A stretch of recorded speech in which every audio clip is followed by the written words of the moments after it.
Sot hidhet në fakt në mezit shorti i Champions. Ledi Enrico janë me mua në studio për diskutuar për këtë, por edhe për të tjera zhvillime nga sporti. Mirë se erdhët. Përshëndetje. Atëherë, për të kujtuar edhe një herë, ekipet që sot do të mësojnë edhe se si do të përballen mes tyre. Pra janë Arsenal, Bayern, Liverpool, Tottenham, Barcelona, Chelsea, Sporting, Manchester City, Real Madridit, Paris Saint-Germain, Newcastle, Atletico, Atalanta, Leverkusen, Galatasaray dhe që është janë bitor të Bodo Glimti. E vërtet.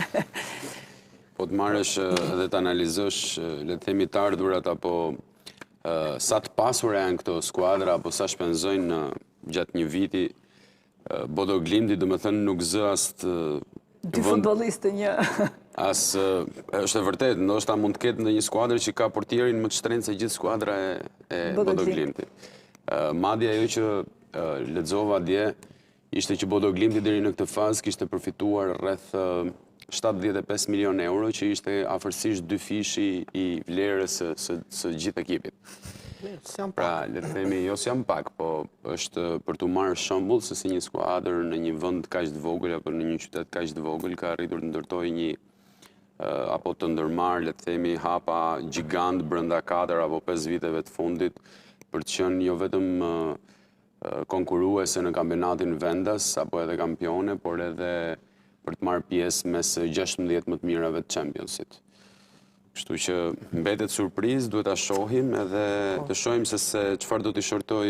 Ka një diferencë Ledjo, se ndoshta dje krahason me ekipet shqiptare, ka dhe qytetarë besoj jashtë të ndershëm që e bëjnë në shërbim të komunitetit, e shikojnë si aset skuadrën, besoj dhe nuk e shikojnë si mjet biznesi, ndaj është kjo që ti thua që mund të ecin gjëra dhe kam idenë që me vendet nordike nuk besoj se bëhet shumë shaka kur vjen punë në atë kjo pjesë. Mendoj që janë ndër më të kulturuar të paktën me sa shohim dhe mësojmë dhe realisht Bodo Glimt është për të vlerësuar. Megjithatë, Esmeralda ti thua që është ambitor, por kur presin tortë unë që është hat parën, kështu që është skuadra që për mua ikën e para thua. Ikën direkt. Po unë thash deri tani se ne tani nuk i kemi parë se me kë do përballet. Unë kisha tani do ja ëmbëlsirë se bitor deri tani. Fundit. Po me këtë çfarë ka treguar Bodo Glimti asnjëherë nuk tregohet, sepse vetë the se ka disa ekipe që luajnë edhe me shpirt, e kupton? Ka disa të tjera që luajnë për të shitur, për të blerë, për biznes e kanë. Dhe këto që luajnë me shpirt, ndonjëherë është edhe e vështirë ti mundësh, siç ndodhi me Bodo Glimtin edhe me Interin edhe me ekipet të tjera kur ka luajtur në fushën e vet. Se tani unë e kam të vështirë të besoj se gjithë ata futbollistë yje që kishte City apo të tjerë u ndikuan nga cilësia e fushës apo nga i ftohti.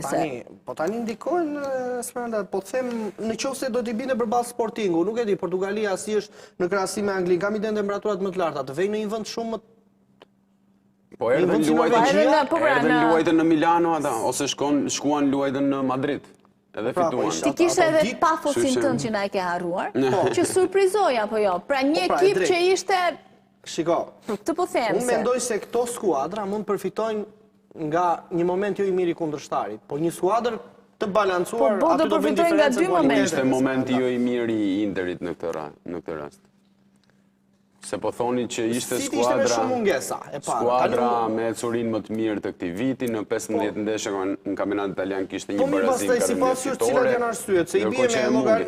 Unë mendoj që një skuadër si Bodo nuk që nga Arsenali, nuk që nga Bayern. Në plan të parë ka disiplinën. Këtë i ke thënë ti që janë favorite, nuk i thamne. Edhe Bodo nuk e vuan këtë sindromin që kanë skuadrat e tjera, që ka përplasje mes grupit, mes lojtarëve brenda për të qenë kush e kush, le të themi, i pari në atë grupin e tyre. Kështu që mendoj që sot futbolli ose edhe në të ardhmen do vuaj këtë diferencën e madhe të pagesave të lojtarëve, të cilët më pas humbasin atë qëllimin që kanë apo që kanë ndërmarrë për të bërë futbollist profesionist. Bodo duket si një skuadër e vjetër, pra me parime shumë më të vjetra, që janë secili njëri për të gjithë edhe të gjithë për një. Sepse po t'i shikoje kundër Interit luanin në blok, edhe luanin si të barabartë, pra nuk kishte as Mbappé tek sulmi, as Vinicius që ankohej te arbitri. Jo, në bërtej shakave të ka qenë skuadra me e bukur e se Kam përshtypjen ajo, Bodo e ka fituar Championsin e saj, kështu që çdo gjë tjetër ka mundësi po pra çdo gjë tjetër është plus. Që është një ndër, apo Manchester City, po flasim për Sportingun, nuk do të ishte Shortin. Dhe aq e pamundur, absolutisht ja. Po edhe me Cityn më fituan 3-1, pse mos ta mundim sërish? Mos ndoshta asaj që the Tiledio pak javë më parë do shikojmë Realin e Benficën e vërtet përballë Realit në një fazë më vendimtare. Benfica ku jemi. Dhe doli që Reali ishte shumë më shumë. Po tani shumë nuk ishte se me një gol diferencë u ndan të dy ndeshjet, e kupton? Kur je shumë bën 4-5, 6-7. Gjithsesi, sot duhet parë Shorti, nuk e do nisim prapë nga skuadrat që u kualifikuan të fundit Esmeralda, them ta nisim nga ato që janë kualifikuar të para. E fillojmë me Bayernin mendoj unë. Me që ka dalë dyta. Me që ka dalë dyta. Sot ke drejtën. Sot ftuj ç'a dush. Jo, ideja është që besoj tani fillon faza më e bukur. Unë them se prap skuadra që vetëm para shtrecë janë me 2 ndeshje apo një? Po, janë 2 ndeshje. Vajtjarë dhe si gjithmonë ndeshjet e kthimit skuadrat e renditura më mirë kanë luksin ta luajnë në shtëpi. Gjithmonë duke parë edhe renditjet e tyre. Pra, e nisim tek e para. Po themi, po marrim shembull kot. Nëse Atalanta përballet me Arsenalin apo me Bayern, unë do t'jap vetëm shembull. Atalanta duke qenë se është kualifikuar e fundit, detyrimisht ndeshjen e parë luan në shtëpi, ndeshja e dytë, ndeshja e kthimit e luan skuadra që ka dalë më mirë, luan në shtëpi. Pra, gjithmonë ndeshjen e parë, skuadra që ka dalë me rezultat negativ, le të themi, edhe renditjet përgjithshme luan të parë në shtëpi, të dytën në transfer, duke i dhënë luksin. Pra, Bodo e luan në shtëpi ndeshjen e parë. Ndeshjen e parë luan në shtëpi dhe i sjell fat. Kjo pra, sepse kjo ishte edhe me Interin, sepse Bodo ishte në renditje më negative, ndeshjen e parë e luajti në shtëpi, Interi kishte luksin, nëse mund ta themi kështu, ndeshjen e dytë ta luante në San Siro, por që unë mendoj se kjo është 50-50 kjo çështja e luajturit, sepse konsiderohet luks për ata luash ndeshjen e dytë në shtëpi. Në 10-11 mars edhe në 17 dhe 18 mars. Pra është faza tjetër. Do me thënë që Bodo të lutet të bjerë i borë. 2 javë do vim, po nuk e dim si do jenë temperaturat. Dhe Sportingu nuk vjen nga një vend i ngrohtë, kështu që nuk mund të ankohet për. Okej, nuk është në shumë i ngrohtë, domethënë, se nuk është se është aq i ftohtë ajo, po. Po, diferencat janë se i marrim me radhë tani si mund të jenë përballjet. Lojtarët e bënin nxemjen me xhup nga deri, po them nga supe deri te këmbët, edhe ky faktor është nxemja, ta bësh me një xhup të trash. Gjithsesi, iku ajo fazë, Bodo urojmë që të bëj sa më mirë, por që faktet janë fakte. Unë mendoj që... Kishte për ashtu fitonin këta nga Moska, që janë këta, e kupton ku ka vëndja dhe më të ftohta, apo nga... Në aspekt politika, apo në futbol? Është disiplina ajo që bën diferencën në këtë rast, Esmeralda. Apo nga Grinlanda. 16 skuadrat e kualifikuara që pritet shortohen sot, ajo që bie në sy është që 6 nga këto 16 janë angleze, për herë të parë në histori. 6 skuadrat e kualifikuara angleze, njëra për shkak të fitores. Pikërisht pra, kjo është e çuditshme. Se niveli i kampionatit anglez është, le të themi, niveli më sipëror. Mallkimi e thamë. Dhe nga krahu tjetër, qoftë kombëtarja, po qoftë edhe skuadrat angleze, le të themi kanë një ngërç kur vin drejt fundit, kur vin tek finalja, aty nuk arrin dot të bëjnë të japin më të mirën e tyre. Përpos tyre, skuadrat që janë dhe pretendente pas tyre besoj janë 2 spanjollet, Real Madridit edhe Barcelona, për mos të hequr këtu edhe Atletikon e Madridit. Bie në sy po ashtu edhe pjesëmarrja e Parisit. Më pas kemi një skuadër turke, kemi 2 skuadra gjermane, kemi 1 norvegjeze dhe më vjen keq ta them, po kemi vetëm 1 italiane. Për herë të parë sërish në histori Ti mos të di keq ti thua shiqur se edhe mund mos kishim asnjë, ashtu si për herë të parë në historinë e Championship, Milan, Inter, Juve nuk janë në këtë fazë. Për herë të parë në gjithë historinë e Championship. Dhe e që përfaqëson Italinë, po, gjithmonë njëra prej tyre ka qenë në këtë fazë, gjithmonë. Kështu që është për të ardhur keq se si Italia ka rënë në këtë nivel. Bëri përshtypje një deklaratë e trajnerit madh italian Fabio Capello që thoshte skuadrat italiane kur fillon edhe nxehet loja, pra kur kalojmë në ritme të larta e humbasin përqendrimin dhe nuk arrin dot të performojnë edhe tregojnë gabimet e tyre. Mirë, Shorti sot, Enrikon, kush do luaj me kë? Po, ta nisim... Me thuaj njerë, kështu se ti di dhe ato të fshetat, se si jenë ato gogla, qa bëjnë, intrigat. Faktikisht, unë gjithmonë i kam atë teorinë time që këtyre ekipeve që zakonisht... Ja ngrohin gogla dhe bëja ftojnë. Po, varet ku i kanë mbajtur, në frigoriser apo në ambient kështu. Tani, si që djetë, për tani nga pjesa e poshtme edhe mendimin e regjisë, në fakt, ta kemi grafikisht tani, nga pjesa e poshtme me që është 1-2, si që ka që dhe renditja e fazës Ligës Esmeralda shpimin më të qartë, qëndrojmë në 2 krah, si që djetë, Atalanta është vendosur në të majtë dhe Leverkusen në djathtë. Nisim me këto sepse kundërshtarët e tyre janë ose skuadra me renditje më të mirë, ose e dyta me emi që janë Bayern ose Arsenali dhe edhe në fakt që gjithmonë e ka analizuar dhe Ledio, nëse Arsenali bie me Atalantën, mbajni detyrimisht, sepse në këtë fazë nuk kemi si Champions League më hershëm që mund të binte çdo skuadër e këtë ndarë. Pra Atalanta Leverkusen do përballen patjetër me Bayern Arsenal. Me shanset 50-50, Atalanta Arsenal ose Atalanta Bayern. Si mendon ti se do bjerë? Po unë mendoj që Gjerman është anglez, ai që i ndan goglat. Nuk e di, duhet pyetur, por besoj... Po nuk besoj se ka ndonjë diferencë të madhe them Atalanta me Leverkusen. Për mua Atalanta është shumë më mirë.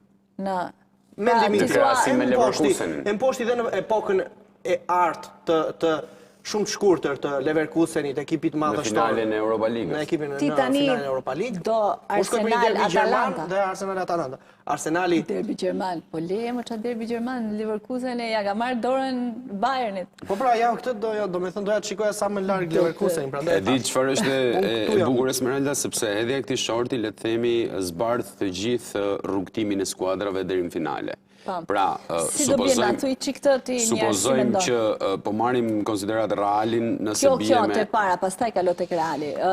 Më mbaroni çiftëzimet e këtyre pastaj fazën tjetër. Unë mendoj që Bayerni do e shmang Leverkusen dhe do përballet me Atalantën, ndërsa Arsenali i bie detyrimisht përballet me Leverkusenin. Tjetra, për të dyja skuadrat janë më të lehta. E kuptoj. Real Bodo Glimti me Sporting edhe Cityn. Në 10 vitet e fundit, Reali Madridit me Cityn është fotografi e parë, është gjithë kohës, domethënë 90% probabiliteti që ato të luajnë të paktën të përballen në Champions. Dhe më e bukur e kësaj ishte që Courtois, portieri i Realit Madridit, pas ndeshjes me Benficën, deklaroi që ne e dimë që do na bjerë City. Pra praktikisht ishte... E ka parandjerë Modine i gjë. Po çdo vit i bie City. Prandaj. Në këtë fazë. Arsyeja. Në këtë fazë apo në një fazë tjetër, po gjithmonë brenda një... Do ishte mirë që njëra tikten që në këtë fazë në shtëpi, apo... Po tani, kjo është shorti, kjo është e bukur. Në mos tani, fazën tjetër... Jo, po unë jam me teorinë e Enrikos. Qëse nuk është mirë, nuk bien. Qëse është mirë, bien. Në mos tani, Esmeralda, e rën tjetër i preto një Bayern o një Arsenal, fituesit e këtyre çifteve që për mos ta ndërlikuar. Kështu që udhëtimin mund ta kesh shumë gjatë, mund ta kesh shumë shkurtër. Ti mendon se do bjerë ashtu? Apo ja? Po unë mendoj që Reali do përballet sërish me Cityn. Okej, edhe Sportingu i bie me Bodo Glimtin. Edhe Sportingu detyrimisht me Bodo Glimtin. Për t'i dhënë edhe shpresë Bodos që të vazhdojë edhe një fazë tjetër. Një spanjoll portugeze, nuk e di pse Reali më duket sikur do të përballet me Sportingun dhe City të ketë atë mundësinë në thonjza për t'u marrë me Bodo. Sërish Reali do rikthehet në Lisbon, thua. Unë mendoj se po, dhe Bodo Glimt pastaj do t'rregojë edhe një herë forcën me Manchester City. Okej. Aty ndoshta ju intereson çik që ta kenë edhe një fazë tjetër. Po pra, shiko, tani nuk bëjnë më dot llogari. Tani nuk është më çështje llogarish. Tani duhet të shohësh se jo llogarisë. Nuk e kisha në llogaritë e ekipit tonë, e kisha edhe në llogaritë atyre që organizojnë Champions, se ju duhet sa më shumë vëmendje edhe këtë spektakël. Okej. Grupi tjetër Galatasaray, Atletico me Liverpool dhe Tottenham. Ose në të kundërt, nëse Galata për shembull shortohet me Liverpoolin, Tottenhami automatikisht do të luajë kundër Atletikos. Si do luajnë thua, po të them? Galatasaray me cilën? Unë mendoj që Galatasaray do luajë kundër Tottenhamit edhe do kemi një përballje Liverpool-Atletico. Okej, mirë. Më duket cilin do që të peshkojnë një anglezë do marri, kështu që në rregull. Po është me detyrim përcaktim, kështu që. Ne do të tha Liverpool-Atletico the?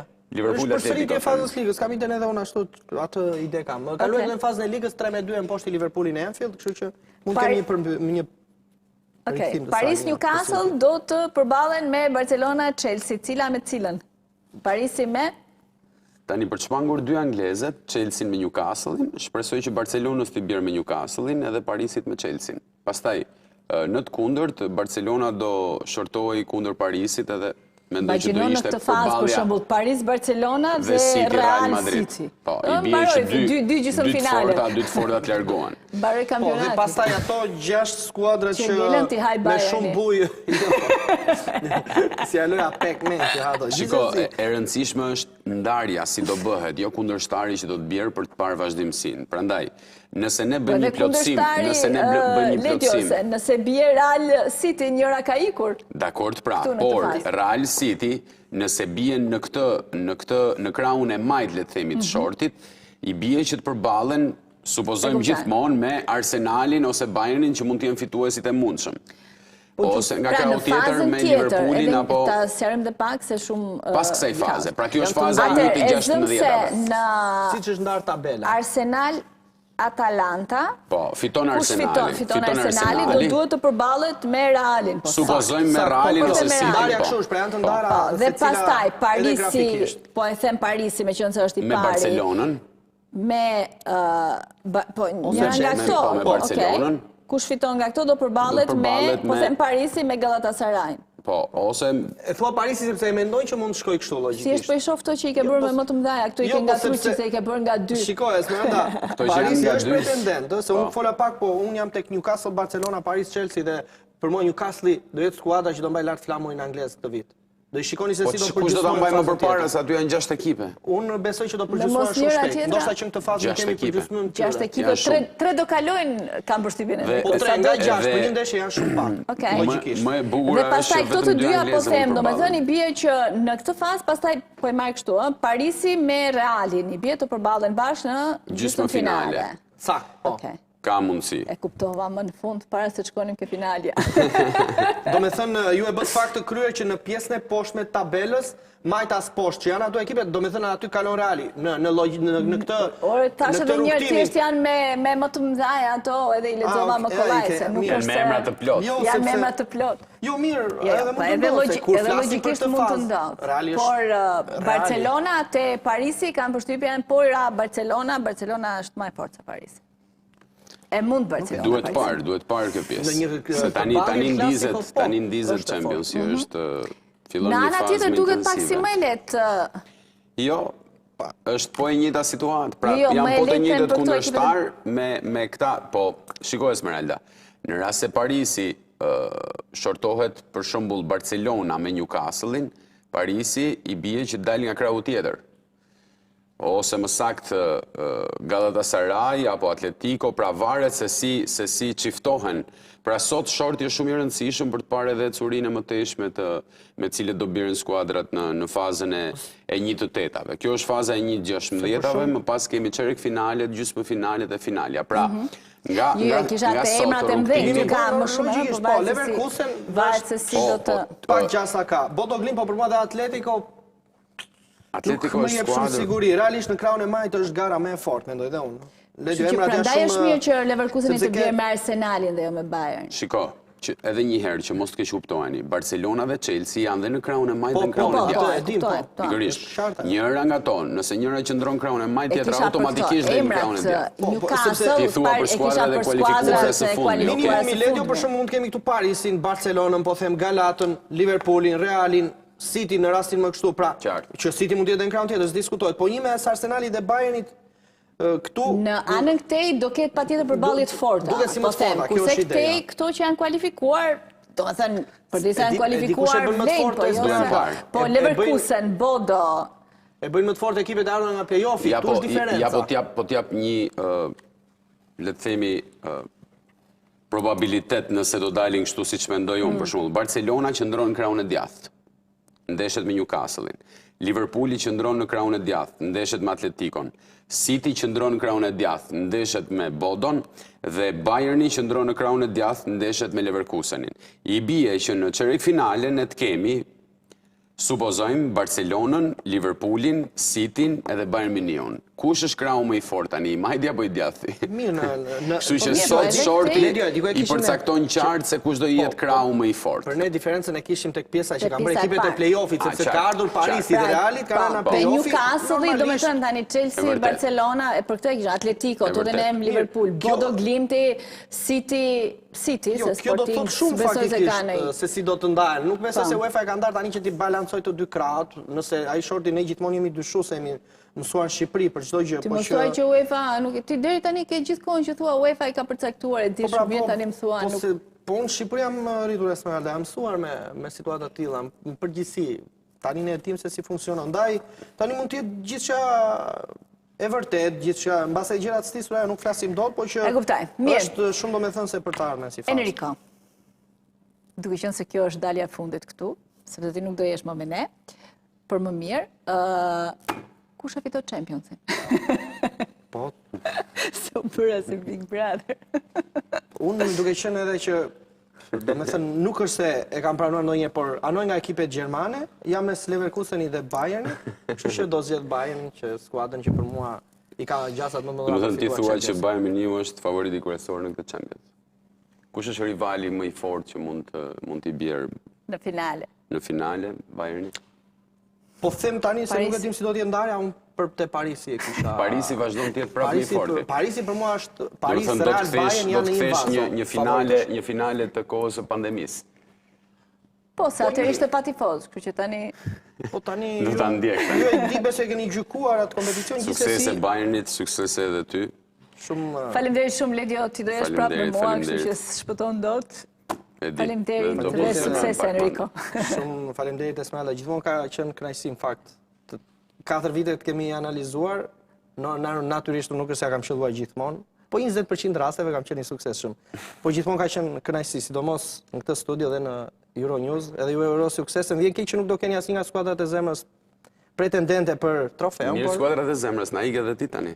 Po pra, kështu që na bën dhimbja shumë fish. Nëse Bayern eliminon Leverkusenin pastaj nuk është asgjë. Faleminderit shumë. Kënaqësi. Për lajmet e fundit nga vendi i rajonit dhe bota, shkarkoni aplikacionin Euronews në App Store dhe Google Play. Programet tona mund t'i ndiqni edhe në radio në frekuencën 105.7. Këtu ndajmë bashkë, mirupafshim.